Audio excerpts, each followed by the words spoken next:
Welcome back, children. Welcome to the channel Learn It Simple. So as we have learned the structure of stem, now in today's video we will be learning about the modification of stem.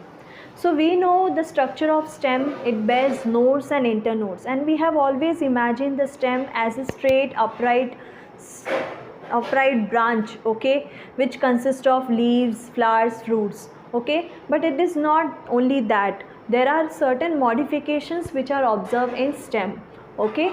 So what modifications are observed in stem? So there are the stems also modified for the storage of food. They develop themselves in the form of rhizome, such as ginger, turmeric, okay. They develop themselves in the form of tuber, that is potato. They develop themselves in the form of corms, okay, that is zaminkan and colocasia, okay. So they develop in the form of corms, okay. Also there are certain flowering plants.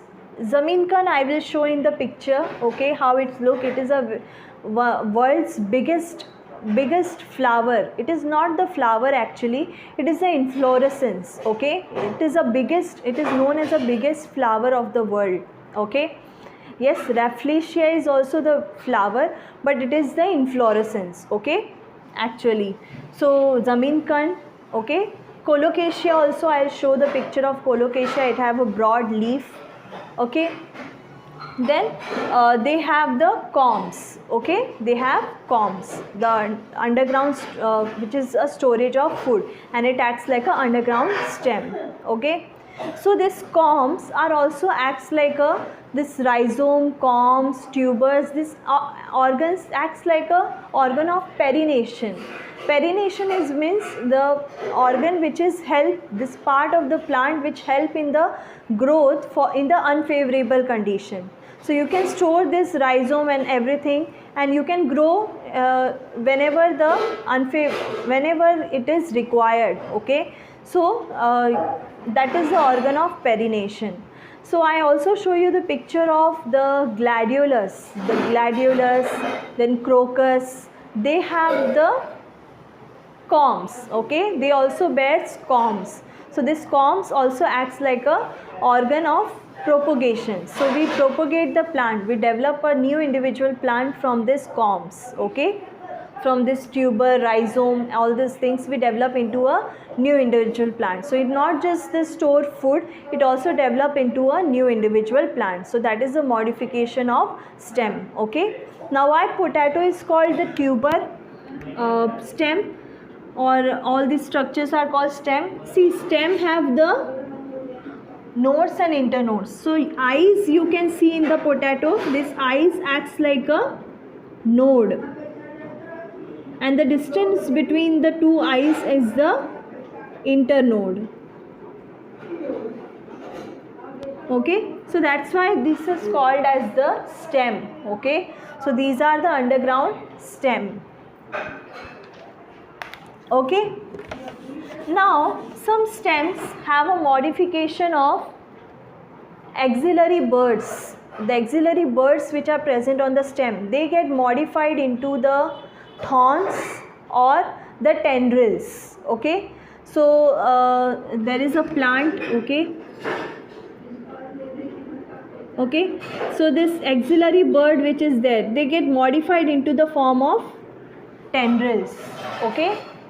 Such as in the case of all the gourd family, gourd, that is bitter gourd, bottle gourd, okay, cucumber, watermelon, pumpkin, these all shows the tendrils, okay. The stem shows the tendrils, so they help in climbing, okay. They are the climbing organs of the plant, okay. So that is the modification of stem for the climbing.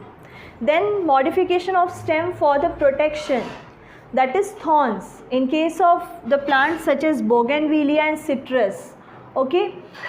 Citrus, that is lemon, orange, sweet lime, okay, all this citrus fruit, they bear a big thorns are there. So this thorns help in protection, and this thorns is again the modification of stem, of the axillary bud of the stem, okay. Next is the stem also develops sometimes this flatty structure, a flattened structure, as in the case of Opuntia, or sometime a fleshy cylindrical structure. Cylindrical structures, okay,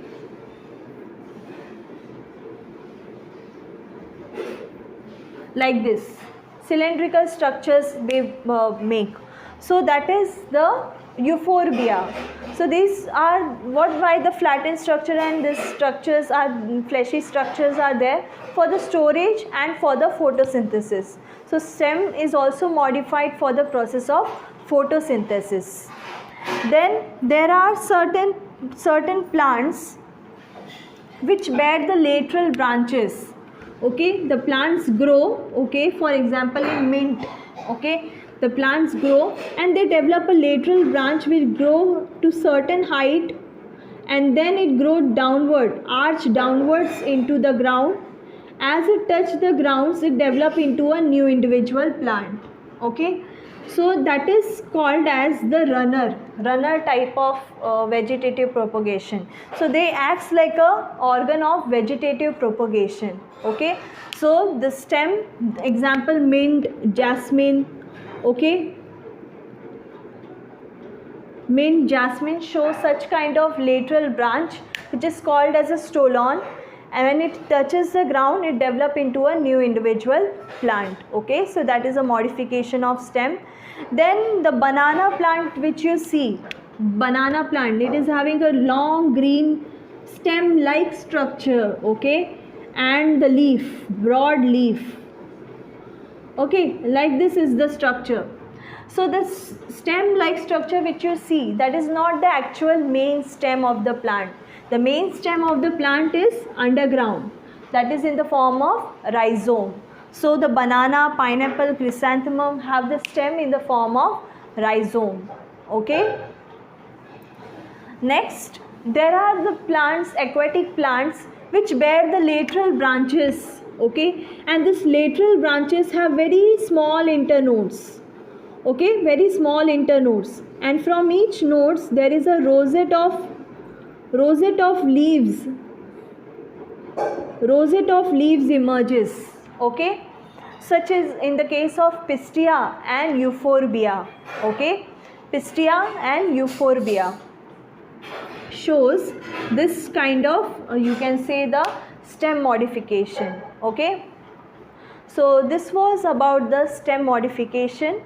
So I show you the pictures of the Zameen Kand, a very big inflorescence. Okay, then the flowers, okay, the corms, I told that the gladiolus, crocus, okay, they develop from a corms. So the flowers of gladiolus, which is very beautiful, okay, the corms, crocus flower, okay, all those things I'll show you in the picture. Okay, so see you in the next video.